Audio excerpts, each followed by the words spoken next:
இந்த red and yellow combination black தான் 2026ல சக்சஸ் ஸ்டோரியை கிரியேட் பண்ணிருக்கு.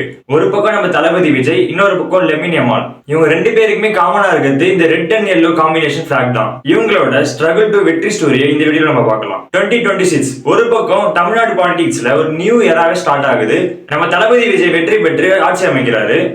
சி ஜோசப் விஜய் எனும் நான். இன்னொரு சைடுல வேர்ல்டு ஃபுட்பால் ஹிஸ்டரியில ஸ்பெயின் வெற்றி பெற்று மிகப்பெரிய ஒரு சக்சஸ் அச்சீவ் பண்ணுது.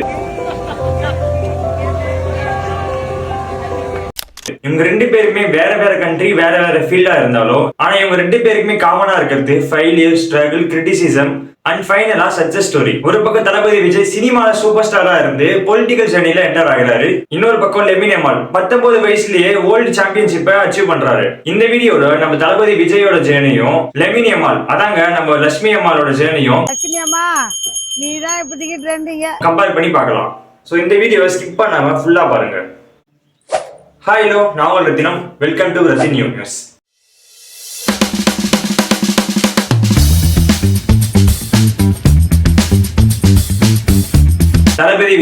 தளபதி விஜய்னு சொன்னாலே mass, style, massive fan base, ரெக்கார்டுன்னு எல்லாமே ஞாபகம் வரும். ஆனா ஆரம்ப காலகட்டத்துல சினிமா பேக்ரவுண்ட்ல இருந்து வந்தாலும் அவருக்கு சக்சஸ் ஈஸியா கிடைக்கல. ஸ்டார்டிங் ஸ்டேஜ்ல ரொம்ப ஃபெயிலியர்ஸ்ல அவர் ஃபேஸ் பண்ணிருக்காரு. Negative reviews, criticism, failures, comparison ரொம்பவே பண்ணி நீலாம் ஒரு ஆளா, நீரா நடிக்க வந்துட்டு சொல்லிட்டு இருந்தாங்க.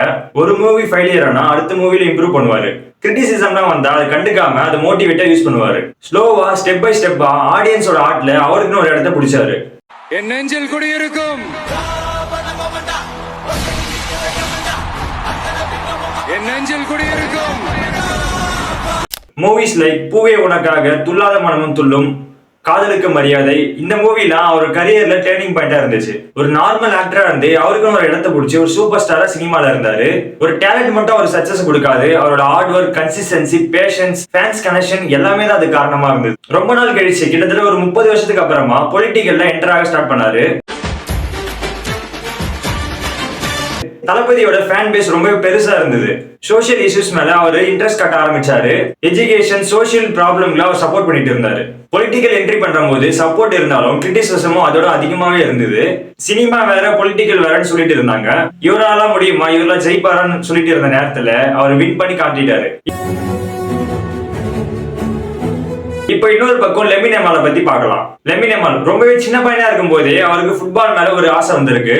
அவரோட ட்ரீம் ரொம்ப சிம்பிள் தான். வேர்ல்டு ஸ்டேஜ்ல அவர் பிளே பண்ணணும்ன்றது தான் அவரோட ட்ரீமாவே இருந்திருக்கு. சின்ன வயசுலயே அவர் பார்சிலோனா அகாடமியில ஜாயின் பண்ணிருக்காரு. அங்க ஆயிரக்கணக்கான டேலண்டான பிளேயர் இருந்தாலும் அவரோட தன்னம்பிக்கையில அவர் முன்னேறி வந்திருக்காரு. அவரோட கன்சிஸ்டன்சி அண்ட் ஹார்ட் ஒர்க்கால சின்ன வயசுலயே வேர்ல்டு ஃபுட்பால் பிளேயர் கூட என்ட்ரி கொடுத்திருக்காரு. மில்லியன்ஸ் ஆஃப் ஃபேன்ஸ் வாட்ச் பண்ணிட்டு இருக்காங்க. ஒரே ஒரு சின்ன மிஸ்டேக் பண்ணாலும் அவர் மேல கிரிட்டிசிசம் வந்துடும். ஆனா யமாலோட கான்பிடன்ஸ் வேற லெவல்ல இருந்துச்சு. சின்ன பையனா இருந்தாலும் மைண்ட் செட் ரொம்ப பிக்கா இருந்திருக்கு.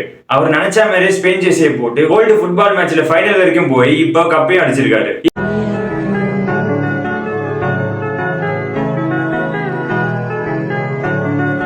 இப்ப இவங்க ரெண்டு பேரையும் கம்பேர் பண்ணி இவங்க கிட்ட இருக்கிற காமனான பாயிண்ட பத்தி பார்க்கலாம். ஃபர்ஸ்ட் ஒன், ட்ரீம் பிக்கர் தென் டவுட். இவங்களா ஜெயிப்பாங்களான்ட்டு ரெண்டு பேர் மேல டவுட் இருந்தது. ஆனா இவங்க ட்ரீமை விட டவுட்டை பெருசா பார்க்கல. Number 2, criticism handling. நீலா ஜெயிக்க மாட்டேன், உன்னால முடியாது, சினிமா வேற, அரசியல் வேற. அதே மாதிரி லெமின் யமால் மேல சின்ன பையனா இருக்கிற நீலா எப்படி ஜெயிப்ப அப்படின்னு சொல்லிட்டு இருந்தாலும் இவங்க கன்சிஸ்டன்டா ஒர்க் பண்ணி கிரிட்டிசிசம்க்கு ஆன்சர் பண்ணாம இவங்க ஒர்க் மூலமா ப்ரூவ் பண்ணி காமிச்சிருக்காங்க. Number 3, pressure management. நம்ம தளபதிக்கு எவ்வளவு பிரஷர் கொடுத்தாங்க நம்மளுக்கே தெரியும். அதே மாதிரி லெமின் யமாலுக்கும் வேர்ல்டு ஃபுட்பால் மேட்ச் நிறையவே பிரஷர் இருந்திருக்கு. ஆனா இவங்க அதெல்லாம் கண்டுக்காம கன்சிஸ்டன்டா ஒர்க் பண்ணி இப்ப வின் பண்ணி காமிச்சிருக்காங்க. அண்ட் ஃபைனலா இந்த 2026ல இவங்க தான் ஹீரோஸ். இவங்க ரெண்டு பேருக்கும் காமனா இருக்கிறது failure, struggles, pressure, criticism and ஃபைனலா சக்சஸ் ஸ்டோரி. அது மட்டும் இல்லாம இவங்க ரெண்டு பேருமே ரெட் அண்ட் yellow காம்பினேஷன் ஃபிளாக யூஸ் பண்ணிருக்காங்க. ஒரு பக்கம் தமிழ்நாட்டுல ஹிஸ்டரியை கிரியேட் பண்ண ஒரு மேசிவ் லீடர் அண்ட் இன்னொரு பக்கம் ஃபுட்பால் ஹிஸ்டரியில சாம்பியனான ஒரு யங் ஃபுட்பால் பிளேயர். இவங்க ரெண்டு பேர்கிட்ட இருந்து நம்ம கத்துக்க வேண்டிய விஷயம் என்னன்னா, never stop believing yourself. Lucky பாஸ்கர்ல சொல்ற மாதிரி நம்ம எப்ப ஆரம்பிக்கிறோன்றது முக்கியம் இல்ல, நம்ம எப்படி முடிக்கிறோன்றது தான் முக்கியம். எவ்வளவு நல்லா ஆடணுங்கிறது முக்கியம் இல்ல, எப்ப நிறுத்தணுங்கிறது முக்கியம். ஜெயிச்சுட்டு தோத்து போனா அந்த தோல்விதான் ஞாபகம் இருக்கும். தோத்துட்டு ஜெயிச்சா அந்த வெற்றி சரித்திரத்துல நிற்கும். யாருமே உங்க மேல நம்பிக்கை வைக்கலனாலும் நீங்க உங்க மேல நம்பிக்கை வைங்க. உங்க லைஃப்லயும் ஒரு டேர்னிங் பாயிண்ட், பிரஷர், ஸ்ட்ரகிள்ஸ் எல்லாம் வரலாம். ஆனா நீங்களும் இந்த 2026ல உங்க சக்சஸ் ஸ்டோரியை கிரியேட் பண்ண மாதிரி நீங்களும் கிரியேட் பண்ணுங்க. இப்பவே ஸ்டார்ட் பண்ணுங்க. உங்களோட ஸ்டோரி தான் நெக்ஸ்ட் ஹிஸ்டரியா மாறும். நெக்ஸ்ட் வீடியோல பார்க்கலாம். இந்த வீடியோவை உங்க ஃப்ரெண்ட்ஸ் அண்ட் ஃபேமிலி ஷேர் பண்ணிட்டு நம்ம பேஜை சப்ஸ்கிரைப் அண்ட் ஃபாலோ பண்ணிக்கோங்க. மறக்காம சர்ப்ரைஸ் பண்ணுங்க. தேங்க்யூ.